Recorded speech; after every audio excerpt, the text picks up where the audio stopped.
अस्सलाम वालेकुम। तो मैं हाज़िर हूँ आज एक हेयर केयर की रेसिपी के साथ।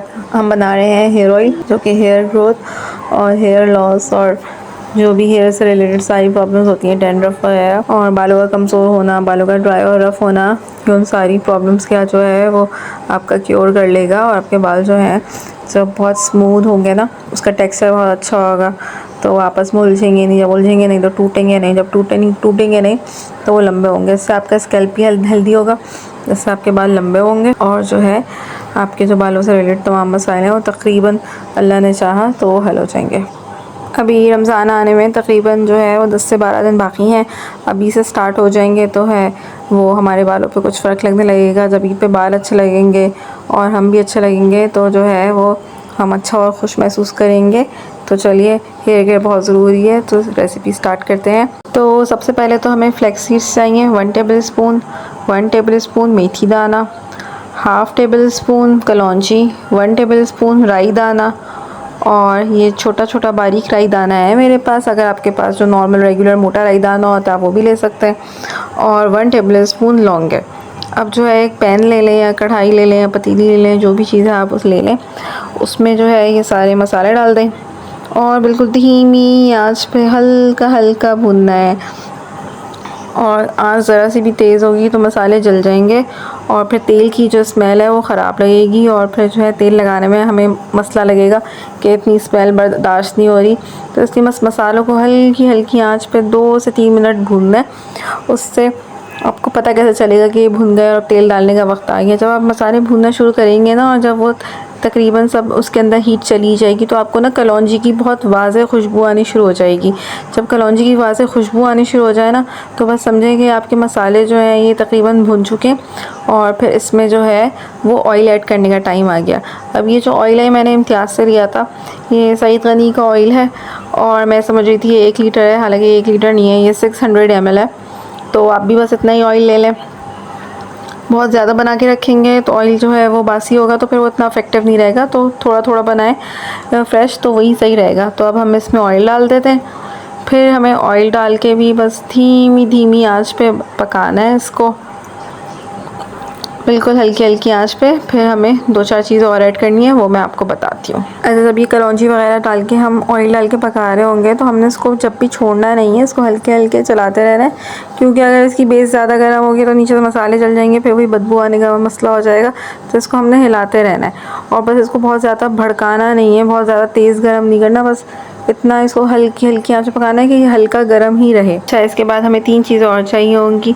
समझें ये 2 टेबल स्पून कड़ी पत्ता है, ये 2 दफ़ा जितना मेरी है ना फिंगर्स में आ गया, ये समझे इतना 2 टेबल स्पून ही बनता है। ये कड़ी पत्ता है, फ्रेश कड़ी पत्ता है, सब्ज़ी वाले से मिल जाएगा।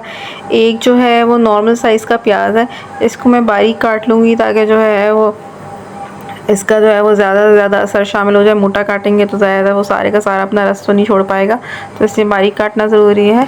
और फिर हम लहसुन को भी है ना जितने मैक्सिमम इसके लंबे लंबे टुकड़े काट सकते हैं, लहसुन को भी हम जो है वो लंबे लंबे टुकड़ों में काट लेंगे। वैसे ये जो बग़ैर कटे जो है ये 4 मोटे लहसुन के जवे हैं। अगर आपके पास देसी लहसुन है तो ज़्यादा अच्छी बात है, आप 8 से 10 लहसुन के जवे ले लें, उनको तो बारीक काटने की ज़रूरत भी नहीं रहेगी। ये बहुत ज़्यादा मोटा है, ये अपना रस नहीं छोड़ेगा तेल में, तो इसलिए मैं इसको भी बारीक काट लूँगी। तो बस ये चीज़ें तैयार हो गई कट के। अब जो है हमारा तेल जो है वो हल्की हल्की आंच पे गर्म हो चुका था। अब हम इसमें ये चीज़ें भी डाल देंगे। बहुत खौलते हुए तेल में नहीं डालना, बस हल्का सा गर्म हो तभी डालना है। अगर आपका वो मसाले डाल के तेल जो है वो पकते पकते खौल गया था तो उसको जो है चूल्हे पर उतार के पहले थोड़ा ठंडा कर लें, यानी मुनासिब गर्म हो जाए तो फिर डालें और फिर इसको हल्की हल्की आंच पे पकाएं और इसको हिलाते रहें। इसको भी जलाना नहीं है, बस जो है वो हल्का सा लाइट गोल्डन ब्राउन करना है, क्योंकि वो थोड़ी देर इसमें पड़ा रहेगा तेल में तो वो ब्राउन तो खुद ही हो जाएगा। बस इसको हल्की हल्की आंच पे पकाएंगे, जितना हल्का पकाएंगे आंच पे पकाएंगे तो उतना ही इसमें जो है वो प्याज का और कड़ी पत्ते वगैरह का फ़ायदा जो है वो आ जाएगा, वरना तेज़ आंच पे तो सिर्फ जल ही जाएगा। अच्छा जी, देखें ये बस फ्राई है ना, फ्राई होते होते लाइट गोल्डन हो गया है और बस हमने इतना ही फ्राई करना है, हम चूल्हा बंद कर देंगे। फिर मैंने इसको छोड़ दिया था समझे तकरीबन 1 दिन के लिए। 1 दिन उसमें ये पड़ा रहा, फिर मैं इसको छान लूँगी। बस इसको छान लेंगे, फिर आप जिस भी बॉटल में रखना चाहें उसमें भर लें। अच्छा, मेरे पास जो है ड्रॉपर है, ये हेयर डाई के साथ आता है। बस उसको मैंने यूज़ करके अच्छी तरह वॉश करके रख लिया था। इसका फ़ायदा ये है कि इसमें जो है वो ड्रॉपर के आगे छोटा सा ढकना भी होता है, तो लीक नहीं होता।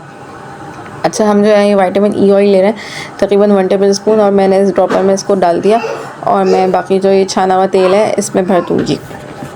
अगर आपके पास विटामिन ई ऑयल इस तरह का नहीं है तो कैप्सूल्स में भी आता है। किस नाम से आता है वो मैं डिस्क्रिप्शन बॉक्स में लिख दूँगी, अभी तो मुझे उसका नाम याद नहीं है। कैप्सूल्स की शक्ल में भी आता है, तो आप वो लेके 4 से 5 कैप्सूल्स डाल लें उस बॉटल में, जिस बॉटल में से आपको यूज़ करना है।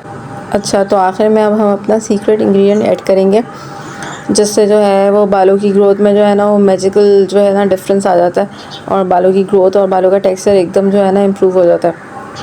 तो वो हमारा जो है मैजिकल इंग्रेडिएंट जो है वो है रोज़मेरी। अब जिनके पास रोज़मेरी नहीं है तो उनके लिए तो रेसिपी यहीं तक एंड हो गई थी। अब जिनके पास रोज़मेरी है तो वो आगे कंटिन्यू कर लें। अब जो हमारा छाना हुआ तेल था वो हमने दोबारा से जो है वो कढ़ाई में डालना है, और उसमें ऐड करेंगे हम 2 टेबल स्पून रोज़मेरी। ये मेरे पास जो है फलक की रोज़मेरी है, और ड्राइड रोज़मेरी जिसे कहते हैं, ये खाने वगैरह में भी डलती है, तो ये इम्तियाज़ से ही मिल जाएगी आसानी से, और ऐसी कोई ज़्यादा महंगी भी नहीं थी, 135 रुपीज़ की थी।